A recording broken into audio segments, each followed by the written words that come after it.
Bienvenue sur FR Daily News. Notre actualité d'aujourd'hui parlera de Demain nous appartient. Spoiler. Choc. Barr attaque Sarah à cause d'Héloïse. Nord pourrait être la prochaine victime d'Héloïse dans l'épisode Demain nous appartient diffusé le vendredi 24 novembre 2023 sur TF1, tandis que Barr décide de ne pas faire confiance à Sarah.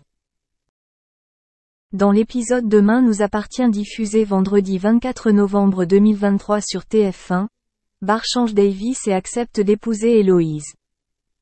Pendant ce temps, Karim et Sarah ont rattrapé Valère et l'ont emmené au commissariat.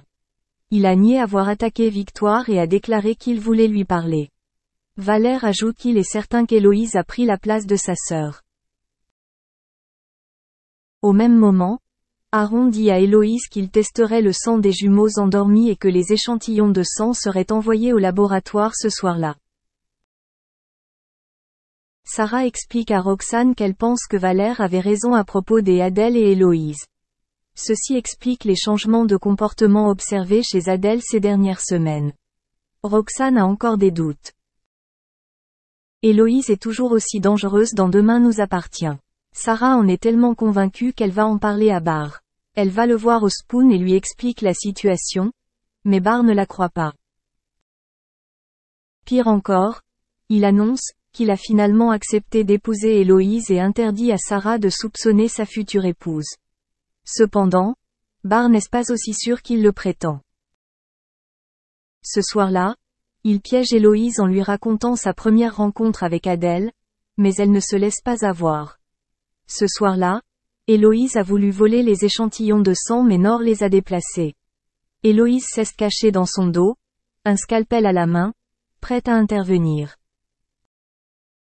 François accepte de quitter Seth sur TF1.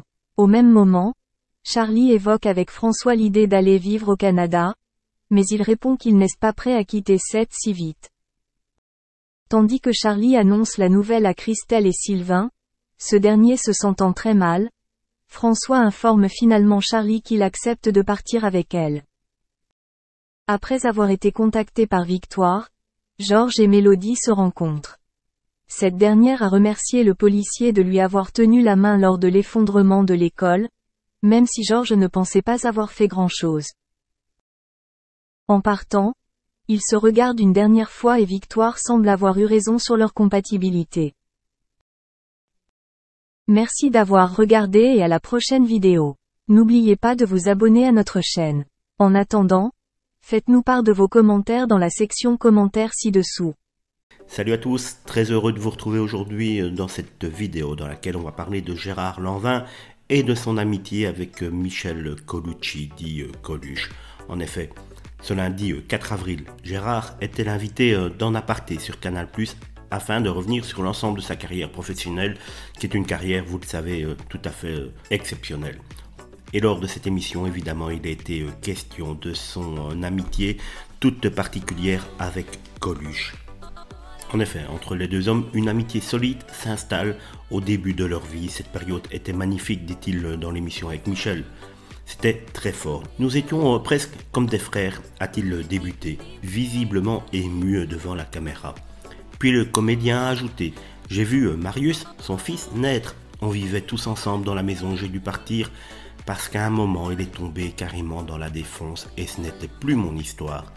On est resté 7 années ensemble. On a fait 10 fois le tour de France. Je m'occupais de sa loge, je m'occupais de lui.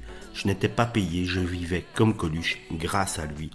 On faisait de la radio et moi, j'étais chargé de trouver 5 blagues drôles par jour. Il fallait les raconter le matin à la maison. Il était en peignoir et quand il était mal luné, c'était véritablement très drôle de raconter des histoires drôles à un mec qui n'avait pas envie de rire, dit-il devant la caméra.